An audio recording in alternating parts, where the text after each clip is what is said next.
All right, so I want to go over a hyperbola example. This is a big, tall, it's tall and skinny, but it is still a horizontally oriented hyperbola because the two vertices that are plotted here, these 2 points that are on the rectangle, those vertices are on a horizontal line with one another.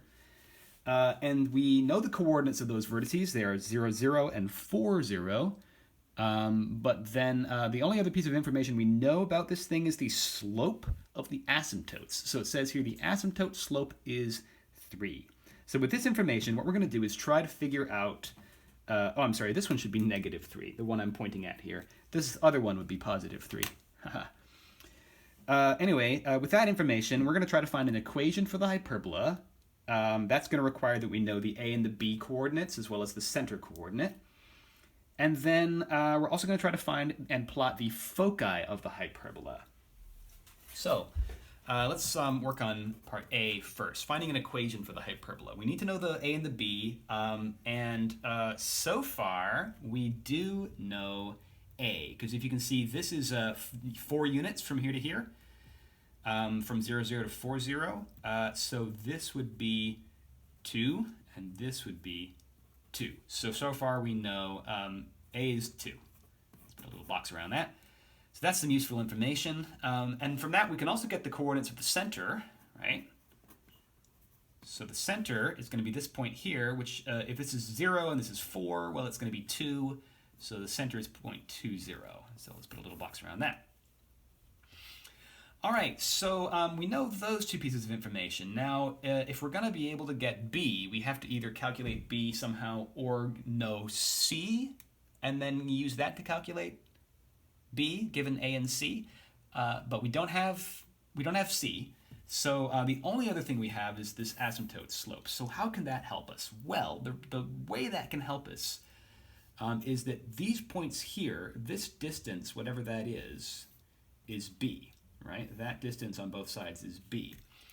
And these asymptotes pass through the center, and so the slope here would be rise over run. So this is going to be down b and over a, right? This is a. A is 2. So this slope should equal -b over a. So if we write -b over a equals -3, but instead of writing a, let's go ahead and stick in our a value that we already found, which was 2. Then we can do a tiny bit of algebra. -b is going to be -6, so b is +6. And there we go. We've got our a and our b, and we've got our center. So that means this distance is 6 units above and below. So our equation can be written down from this information.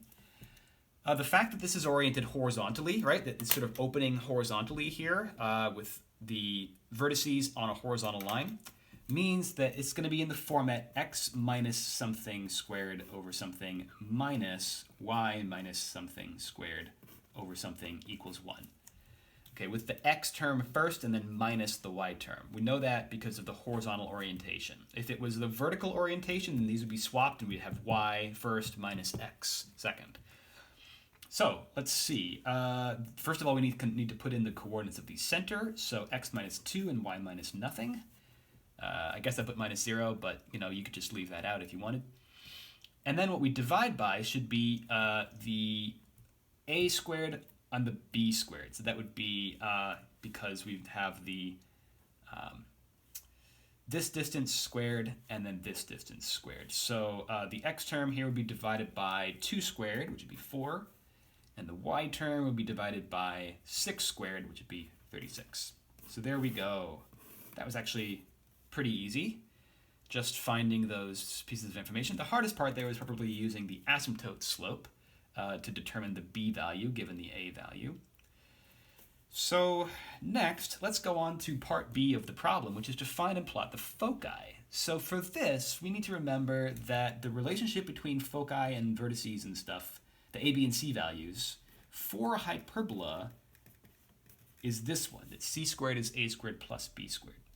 So in this case, c squared is going to be 4 plus 36, or 40. So that means c is going to be the square root of 40, or 2 times the square root of 10. Now, this, I just typed square root of 40 into Google. Google is a great calculator, by the way. If you're sitting around and you don't have your calculator, but you do have your computer or your phone, just type what you need to do into Google and it'll probably do it for you. So 6.32 is approximately that value. I got that approximate value to help me graph it, but actually when I write my foci, I don't actually want to use that. For my foci coordinates, I am going to go ahead and write them out exactly. So the foci are going to be outside of the hyperbola, kind of out here, on the same horizontal line as the vertices. And so what we need to do is take the coordinates of the center point and either add or subtract this C value to the x coordinate. So x coordinate is 2, right? So what we're going to do is for one of them, we're going to take 2 and add the C value. The y coordinate is going to stay exactly the same because they're all on the same horizontal line. So y coordinates are all equal. So the y coordinate is 0 for all of these. So it's 2 plus 2 square root of 10. And then that would be the one on the right, actually. And then the one on the left, you'd take 2 minus 2 times the square root of 10. So the adding and subtracting is moving to the right and to the left, right? The same distance, so that you find your foci on the two sides. So this would be focus 1 and this is focus 2. So there are the foci, and I've plotted them. Now I plotted them very roughly. I actually think I can do a better job with plotting, because if this is 2 units, we have to go a little more than 6 units away. So let's do a better job here. Okay, so that's 2. So 2 more, that's 4, 6, and then a little more than 6 would be about there. So that's really focus 1 is somewhere over here. And then if we go back the other way on our horizontal line, 2 units and then 2 more units, so that's 4, and then 2 more is 6 and a little further. So about there. So there's a more accurate representation. The way this works is the farther away the foci are, the sort of wider, the more shallow this curve. If you make your foci really close, you can get nice tight, like a tight curve on your hyperbola there. So yeah, that'll do it, I think, for an example.